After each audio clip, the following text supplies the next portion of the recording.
welcome back to my channel, and if you're new, welcome to my channel. So for today's video, let me just can't do the intro, I'm just run through it because I can't bother. I'm going to be assisting those of you who'd like to apply to med school abroad, specifically in China, because that's where I am.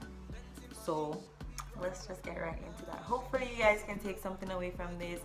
I don't know, make you guys feel more comfortable with the application process and everything, because I remember that my parents were really they felt like it was a sketchy thing and whatever the hell, but it's not a sketchy business. Okay, so hopefully I can, you know, ease you guys' mind. And I get a lot of DMs on Instagram with people asking me how the process go, how the school system is here. So I'll be giving you all of that information in this video. Application process plus what is expected of you school-wise when you're in the country. If you'd like for me to make a video telling you what it's like leisurely what it's like, the lifestyle here is like, in a separate video I'll do that. Just indicate that to me below, but I want to keep this video strictly educational.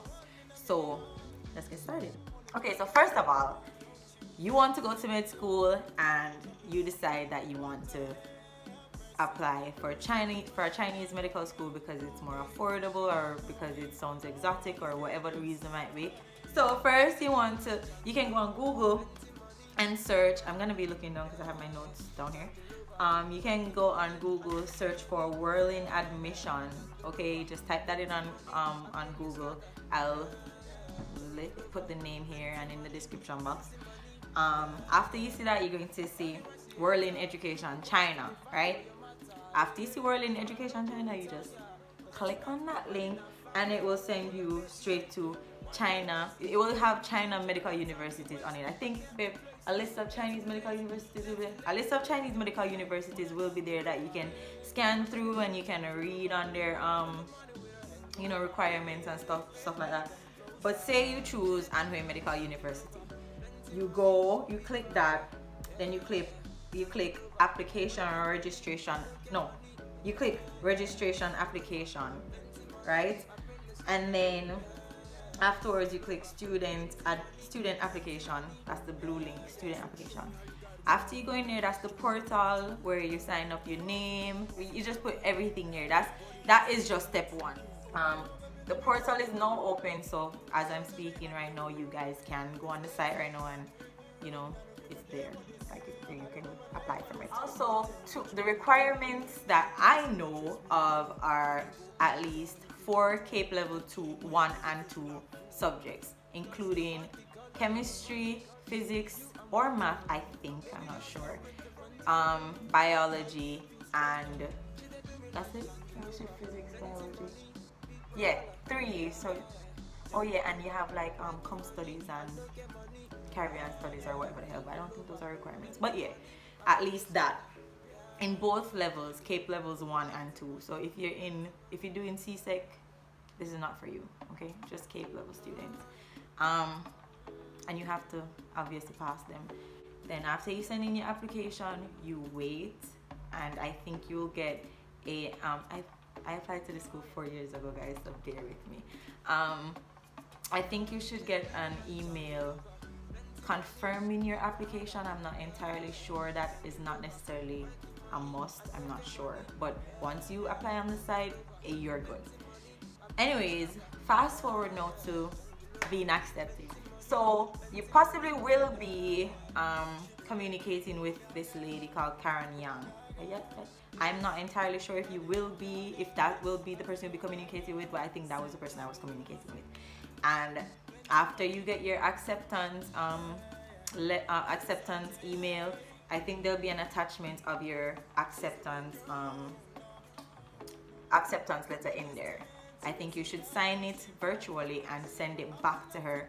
But also you'll wait for a period of time for them to send you your actual application, your actual acceptance letter in the mail by DHL, and you will have to pay to receive that.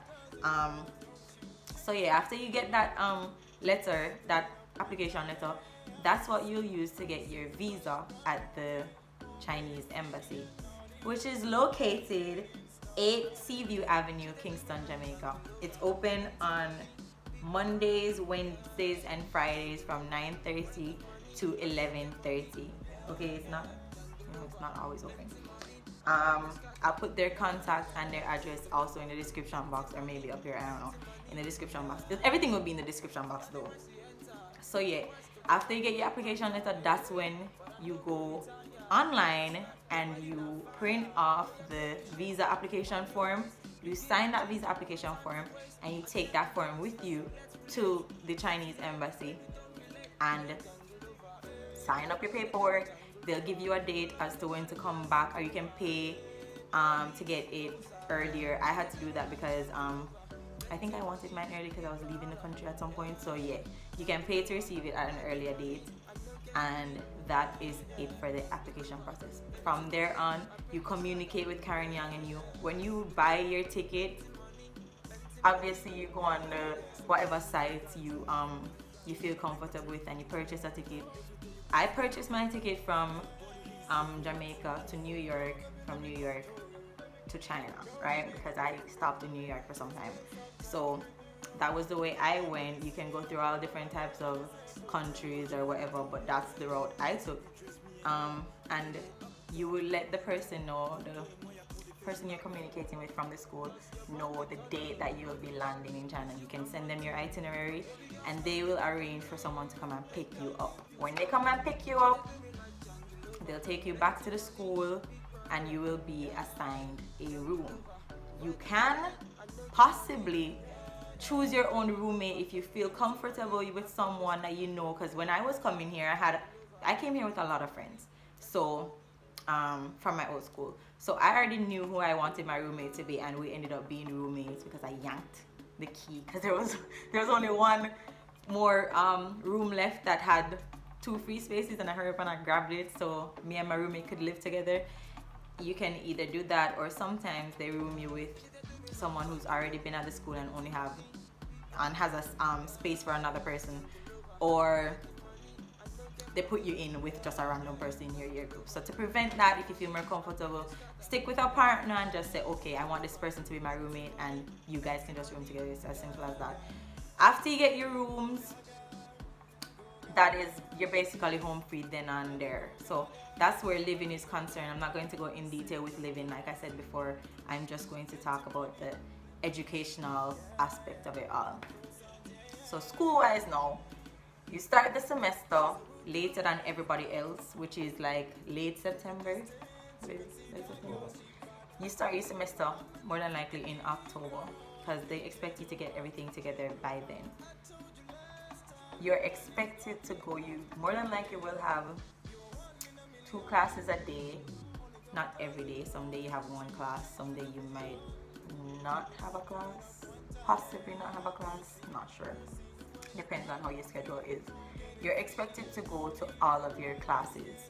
Emphasis is placed on going to your classes. Like, they take that very seriously here. You understand what I'm saying? Like, to sign into my class, there's a fingerprint scanner. You have to sign in to the class at 8 o'clock, and you have to sign out of the class at 10:20. Okay? And then there's a break from 10:20 to 2:30 where your second class begins. Same process, you sign into the class, you sign out of the class. If you're absent for a certain amount of days, there are certain punishments that, you know, can be dealt. Like, they just take attendance very seriously here. I'm not kidding you. Like, you're expected to keep a certain GPA. You understand? You have to have a certain GPA in order to graduate. So you're expected to keep a certain GPA in order to continue studying at the school. You understand? Like, they'll only make certain exceptions if you're going through a certain thing in your life at that point in time. Who knows? But for the most part, grade needs to be maintained. You can't be failing subjects like that, like, you know, because they won't keep you here. At that point, they're going to assume you're not serious about studying, or you're not supposed to be studying medicine, and they'll just call it a no-no. Okay, you're going to be in class with people from different countries. The popular countries here are India and Africa. You're going to be in classes with people from India and Africa and who knows where else, and you're expected to respect everyone's religion, everyone's culture and stuff like that. You don't go around trying to offend people. Plus, you're expected to follow all of China's rules, okay? So you're expected to abide by the rules in China and the school's rules. So there's quite a lot expected of you. You can't. I think they have rules about practicing your religion just like out there, and rules about congregating too much in a specific place. Like they don't really want that stuff. For the most part, they're really normal schools. You get assigned a monitor in your class. That is the student who you will be reporting to, that will report to your counselor, which is a teacher that's assigned to your class, and then your counselor will report anything to whosoever is above him or her. Okay, so that is the process of everything. You get a counselor for your class that represents you, and that person speaks directly to your counselor. You can speak directly to your counselor, yeah, but for the most part, that person handles majority of whatever else is there, and that's how the communication works. You're automatically added to a group called Campus Notification, and you also have a batch group, and that's on WeChat. That is literally it. You come here, you follow the rules that are here, and you just don't go out making trouble with people, and don't go out trying to get in trouble or nothing like that. Come here, you go study, you just do what you have to do, and move on with your life. So basically that's it. I hope this video helped you guys. I tried to keep it as short as possible. And if you guys would like to know what it's like the living, if you are thinking about coming to China and you'd like to know more about living here and what it's like on a day-to-day, then just indicate below, like this video, and let me know. Chat with me in the comments. So bye guys, I hope you guys enjoyed this video. If you did, don't forget to like, share, and